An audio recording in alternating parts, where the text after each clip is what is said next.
Ako, si Jose Protasio Rizal, Mercado E. Alonzo Realonda, o mas kilala bilang Dr. Jose Rizal. Ipinanganak ako noong Hunyo 19, 1861 sa bayan ng Calamba, Laguna. Halos masawi ang buhay ng aking pinakamamahal na ina noong mga panahon na iyon. Kung hindi siya nagbitaw sa pangako ng Birhen ng Antipolo, marahil ay pumanaw siya sa araw na iyon. Ang una kong alaala ay ang sikat ng araw, ang yakap ng aking mga magulang, at ang mga gabing binalot ako ng lungkot at ng kwentong kababalaghan na madalas ay ikinikwento sa akin ng aking tagapag-alaga. Sa azotea naman, madalas kaming kumakain ng aking aya habang pinupuno niya ang aking isipan ng mga katang-isip na nilalang. Doon nahubog ang aking malungkunin ngunit mapagmuning isipan. Sa aming bukirin, napapalibutan ako ng mga punong namumunga at ng mga ibon na umaawit tuwing dapit hapon. Isa ito sa pinakamakulay na alaala ng aking kabataan. Ngunit nung ako'y 4 na taong gulang, natatandaan ko pang nawala sa amin ang aking kapatid na si Concha. Doon ko unang nadama ang sakit ng pigati ng pag-ibig na iniwan ng pagkawala. Natutunan ko ang pagbabasa at tamang pagdarasal sa gabay ng aking ina na humubog sa aking pagkabata. Ang aking ama naman ay isang huwarang gabay sa akin.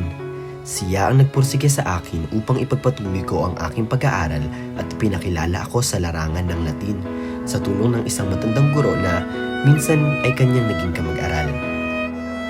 Noong 1868 naman, sumama ako sa aking ama sa Maynila at sa unang pagkakataon ay nasilayan ko ang sinag ng araw sa lawa ng Laguna at nasaksihan ang ganda ng kalikasan at takot ng gabi. Nakarating ako sa Antipolo bilang pagtupad sa pangako ng aking ina at nadalaw ko rin ang aking kapatid na si Saturnina sa La Concordia bago ako bumalik sa Calamba. Noong 1870, unang taon ng pagkahiwalay ko sa aking pamilya. Simula noon, isinulat ko ang aking mga laala habang inaasahan ang kalooban at tabag ng Diyos para sa aking kinabukasan. Totoo na ang alaala ng nakalipas ay parang banayad na balsamo. Isang linggo ay dinala ako ng aking kapatid palayo sa aking minamahal na tahanan. Ako'y nagpahayag ng aking pamamaalam sa aking magulang at kapatid. Bagamat ako'y 9 na taong gulang pa lamang, luhay pumuno sa aking mga mata ngunit pilit ko itong itinago.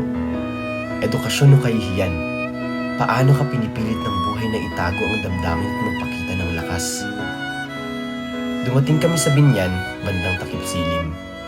Isang bayan na malayo sa aking tahanan. Ang mga kalye rito ay tila manlaki at mayaman ngunit sa aking paningin, ito ay malungkot. Iniwan ako ng aking kapatid at ipinakilala sa guro na magtuturo sa akin. Ako'y maliit, kinakabahan at nag-iisa. Alam mo ba ang Espanyol? Kaunti, Ginoo. Alam mo ba ang Latin? Kaunti rin, Ginoo. Ako'y sinubok at pinanuod sa paraang hindi ko pa nararanasan sa aking tahanan. Nakaramdam ako ng takot at ng kuryosidad ng sabay. Sa aking mga kamag-aral naman, nakaranas ako ng pagtawa, pag-uyam at minsang palo. Nakikipaglaban ako kapag ako'y may papahiwatig. Ipinagtatanggol ang aking sarili. May mga naiinggit at may nakikiramay, ngunit natutunan kong maging matatag. Ang aking liit ay hindi hanlag sa pagtindig sa hamon ng buhay. Sa tabi ng bahay ng guro ay nakatayo ang bahay ng isang matandang pintor. Ako'y nahumaling sa kanyang sining at kasama ang kaklase kong si Jose Guevara ay dalawa kaming nagsimulang magpinta. Sa gitna ng disiplina at mahigpit na pag-aaral, natagpuan ko ang ligaya at pakikipagkaibigan. Ang buhay sa bahay ng aking tiyahin ay puno ng kabaliktaran. Higpit, pag-aaruga, kalituhan at pagmamahal. Tinuring akong kapatid ni Arcadia, tinawag niya akong Tio Jose, habang si Leandro ay pabibo at masalimuot.